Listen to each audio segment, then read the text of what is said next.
Hello guys, कैसे हो आप सभी। Welcome to cool and creative education. हम चैप्टर 2 पढ़ रहे थे, some basic concept of macro economics. उसका अगला ही टॉपिक है इन्वेस्टमेंट। इसमें हम पढ़ेंगे कि इन्वेस्टमेंट होती क्या, उसके कंपोनेंट्स क्या होते हैं। तो सबसे पहले पढ़ते हैं व्हाट इज़ इन्वेस्टमेंट। इन्वेस्टमेंट क्या होती है। इन्वेस्टमेंट एक प्रोसेस होती है that increase the stock capital, जो स्टॉक कैपिटल होते हैं उनमें क्या करती है, इंक्रीजमेंट करती है, स्टॉक फॉर्मेशन बनाती है उसे। ये मतलब स्टॉक जो जो हमारे कैपिटल होते हैं, उनका स्टॉक, ठीक है। जैसे प्लांट हो जाए, मशीनरी हो जाए, तो उनका स्टॉक इंक्रीज़ करते हैं, ठीक है। इसका फॉर्मूला होता है इन्वेस्टमेंट का आई इक्वल डेल्टा की। डेल्टा का मतलब होता है चेंज इन के का मतलब होता है कैपिटल स्टॉक। तो इसका पूरे का मतलब हुआ change in capital stock during the year, और आई से आप इन्वेस्टमेंट फॉलो अप कर सकते हो।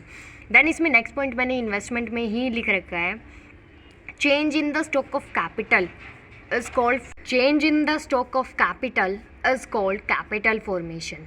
आपको पता है कि जब भी जो कैपिटल की स्टॉक में चेंज होगा, इंक्रीज होंगे, डिक्रीज होंगे, जो कुछ भी होगा, उसे ही हम कैपिटल फॉर्मेशन कहते हैं। तो investment is also define as capital formation. तो इन्वेस्टमेंट को भी हम कैपिटल फॉर्मेशन ही कहेंगे, ठीक है। इन्वेस्टमेंट आपको क्लियर होगी कि इन्वेस्टमेंट होती क्या है। इन्वेस्टमेंट की एक प्रोसेस होती है जो इंक्रीज़ करती है स्टॉक कैपिटल को।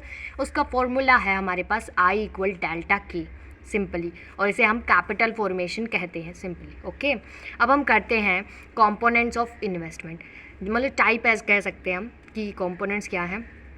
इन्वेस्टमेंट के दो कंपोनेंट्स हैं। एक तो फिक्स्ड इन्वेस्टमेंट, इस नाम से ही पता चल रहा है, फिक्स्ड, जो चीज़ अनचेंज हो, फिक्स्ड हो। और एक इन्वेंट्री इन्वेस्टमेंट, इसका उल्टा आप समझ जाओ कि जो क्या हो, चेंज हो, ठीक है, जो चेंज करे चीज़ों में। फिक्स्ड होता है कि increase in the stock of fixed assets like plant and machinery of the producer during an accounting year. मतलब ए अकाउंटिंग ईयर में कोई प्रोड्यूसर, जैसे जो उसकी जो प्लांट और मशीनरी है, एक फिक्स्ड एसेट है, उसके स्टॉक में क्या हो, चेंज हो, इंक्रीज हो, फिक्स्ड चेंज हो, ठीक है। और इन्वेंट्री इन्वेस्टमेंट होती है change in inventory stock during an year. Inventory change होना है, मतलब कि हम कहें तो डिमांड में जैसे चेंज हो गया, इंक्रीज़ होगी डिमांड, डिक्रीज़ होगी, ऐसे जो चेंज हो स्टॉक में, इन्वेंट्री स्टॉक में, उसे हम कहते हैं इन्वेंट्री इन्वेस्टमेंट। लाइक जैसे producers hold the stock of finished goods, जैसे जो अनसोल्ड होते हैं, ठीक है। सेमी फिनिश्ड गुड्स, रे मटेरियल, ठीक है।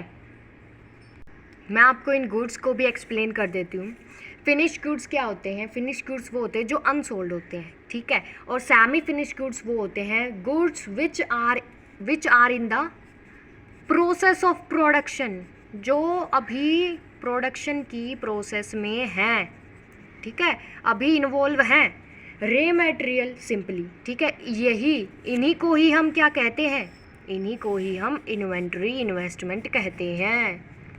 अब हम पढ़ेंगे, अगला टॉपिक है जो हमने फिक्स्ड इन्वेस्टमेंट और इन्वेंट्री इन्वेस्टमेंट तो पढ़ी, अब उनके सिग्निफिकेंस पढ़ेंगे, उसे हम कैसे कैलकुलेट कर सकते हैं वो चीज़ें पढ़ेंगे। और मैंने उसका एक एग्जांपल भी दे रखा है, उससे आपको बिल्कुल क्लियर हो जाएगा इनके बीच में डिफरेंस, और बिल्कुल क्लियर हो जाएंगे ये कॉन्सेप्ट आपको, ठीक है।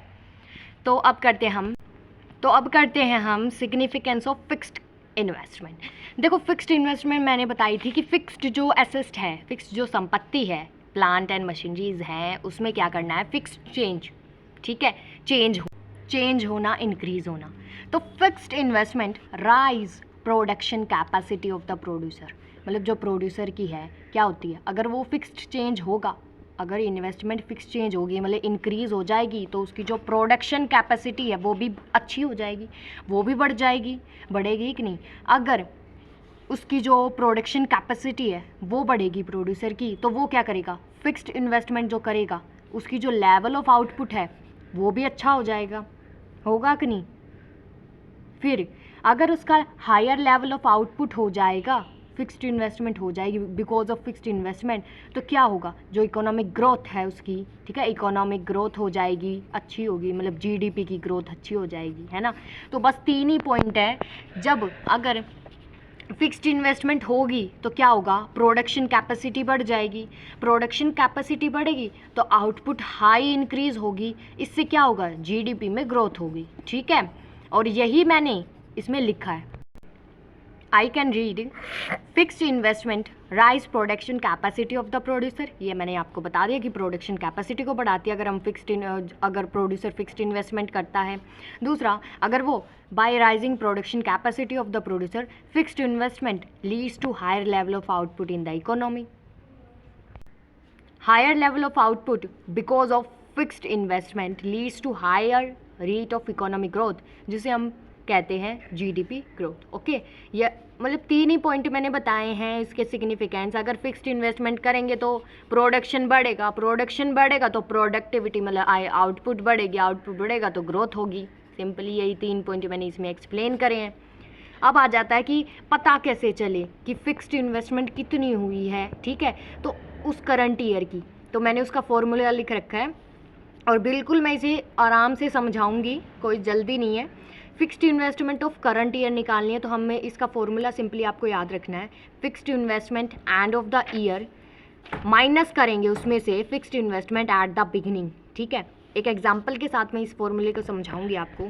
If at the beginning of the year 2019, मतलब स्टार्टिंग में 2019 में a producer has stock of 8 machine. Starting में उसके बिगिनिंग में देखो, लिख लो आप, बिगिनिंग में उसके पास क्या था, स्टॉक था 8 मशीन्स का, ठीक है। At the end of 2019 beginning था, अब एंड दे दिया, एंड में 2019 के ही has a stock of 10 machine, उसके पास स्टॉक था 10 मशीन्स का, यही है। Then the stock of his fixed asset increase by 2 machines, तो जो इंक्रीज वो मशीन से इंक्रीज हुई है ड्यूरिंग द ईयर ऑफ 2019। कैसे पता चलेगी, इसमें आपको पुट करना है कि fixed investment and of the year क्या थी, 10 लिख देंगे, minus fixed investment at the beginning 8 machines थी, अगर माइनस करोगे तो क्या आएगा 2, तो 2 मशीन्स का इंक्रीजमेंट हुआ है, ठीक है। तो fixed investment of the producer during the year 2019 2 machines है, समझे। आपको फिक्स्ड इन्वेस्टमेंट आ चुकी होगी, बहुत ही ईजी तरीके से समझाया है मैंने फिक्स्ड इन्वेस्टमेंट के बारे में।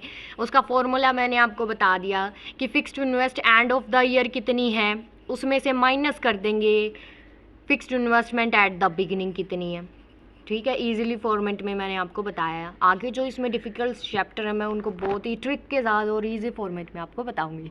अब हम स्टार्ट करेंगे significance of inventory investment. Fixed investment के मैंने आपको क्या बताया दिया, आप एक बार बताओ। अगर आपको फिक्स्ड इन्वेस्टमेंट बिल्कुल अच्छे से समझ आ चुकी है तो प्लीज़ आप कमेंट में ज़रूर बताना कि इसके क्या क्या सिग्निफिकेंस बताए हैं मैंने, और अगर आपको नहीं समझ आया तो प्लीज़ मुझे बताओ, मैं आप दोबारा एक वीडियो बनाऊंगी अच्छे से जिसमें आपको अच्छे से समझाऊंगी। अब हम सेकंड करते हैं इन्वेंट्री इन्वेस्टमेंट और उसके सिग्निफिकेंस करेंगे।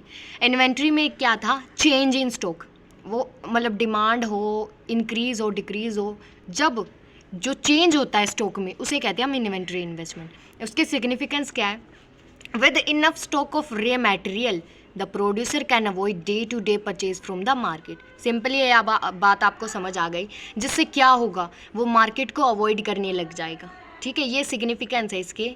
फिर आती है हमारे पास इसका फॉर्मूला, हम कैसे निकालेंगे, मेन इंपॉर्टेंट इनके फॉर्मूले याद करो आप। Inventory investment of the current year कैसे निकलेगी, सेम जो फिक्स्ड इन्वेस्टमेंट था वैसे ही निकलेगी, लेकिन कुछ चेंज आ जाएगा इसमें। एग्जाम्पल के साथ मैं आपको बताऊंगी। सबसे पहले आप फॉर्मूला देखो, inventory investment at the end of the year minus कर देंगे inventory investment at the beginning, okay. अब हम एग्जाम्पल लेते हैं। Producer may have expected to sell 10 units. एक प्रोड्यूसर है, उसने सोचा, एक्सेप्ट किया कि वो 100 यूनिट्स को क्या करेगा, वॉशिंग मशीन की सेल करेगा। उसने एक्सेप्ट किया कि वो सेल कर देगा, but actually he could sell 500 units owing to the lack of demand. लेकिन वो कितनी सेल कर पाया, केवल जो 500 यूनिट्स ही हैं वो सेल कर पाया, क्योंकि डिमांड जो थी वो कम हो गई वॉशिंग मशीन की, इसीलिए वो केवल 500 यूनिट्स ही सेल कर पाए। लेकिन एक्सेप्ट कितनी कर रहा था कि मैं 1000 यूनिट सेल कर दूंगा, ठीक है। In such a case 500 unit of washing machine unsold होगी।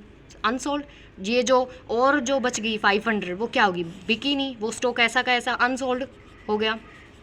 अनसोल्ड स्टॉक है ना, फिनिश्ड गुड्स जो मैंने बताई थी, are an undesired inventory stock, और जिसे हम क्या कहते हैं, अनडिजायर्ड, जो सोचा भी ना हो।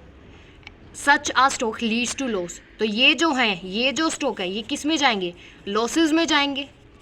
जाएंगे कि नहीं लॉसेस में, है ना। बस बात वही है कि उसने इतना सोचा था, एक्सेप्ट किया था, लेकिन कितना पे किया है? 500 ही पे किया है। तो बचा कितना हमारे पास? 500। तो ये क्या हुआ हमारा? अनसेल्ड स्टॉक हो गया। मैंने बताई थी इसे फिनिश गुड्स कहते हैं, अनसोल्ड गुड्स को, ठीक है। तो समझ आया आप? इन्वेंट्री इन्वेस्टमेंट करवाया कि जैसे चेंज होता है, डिमांड में इंक्रीज़ होती है, डिक्रीज़ होती है, इसके उससे जो इन्वेंट्री इन्वेस्टमेंट है उसमें भी चेंज आता है। इन्वेंट्री इन्वेस्टमेंट या स्टॉक है, इसका दो टाइप है। सबसे फर्स्ट है, पहली है डिज़ायर्ड इन्वेंट्री स्टॉक। यही है, एक्सेप्ट कितना किया उसने कि भाई मैं इतना करूँगा सेल 1000, बट अनएक्सेप्ट हुआ अनडिज़ायर्ड इन्वेंट्री स्टॉक कितना? 500 का करना पड़ा। तो बचे कितने? 500 बचे ना। ये हमारी क्या होगी? अनसोल्ड स्टॉक हो गया ये, ठीक है। तो होता क्या है, ये एक बार डिफरेंस देख लो, फिर आपकी वीडियो मतलब फिर आपको बिल्कुल अच्छे से समझ आ जाएगा, ठीक है।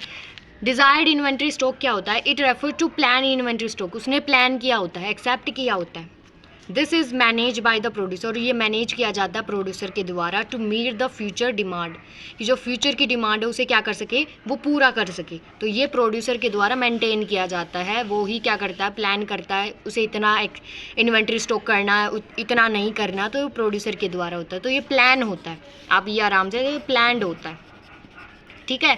और अनडिजायर्ड जो अनप्लान हो, अनप्लान्ड, ठीक है, it refers to unplan inventory stock.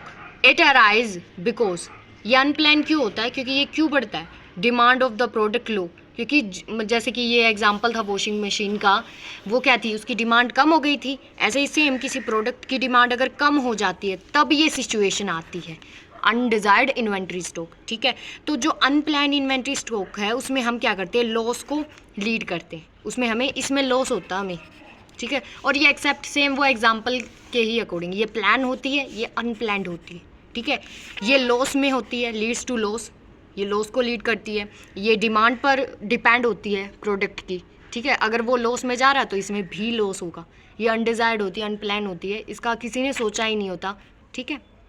अगर आपको मेरी वीडियो अच्छी लगी हो, ये टॉपिक अच्छे से समझ आया हो, तो please like, share and comment करना और सब्सक्राइब करना। और अगर आप मेरे चैनल पे न्यू हो तो प्लीज़ सब्सक्राइब।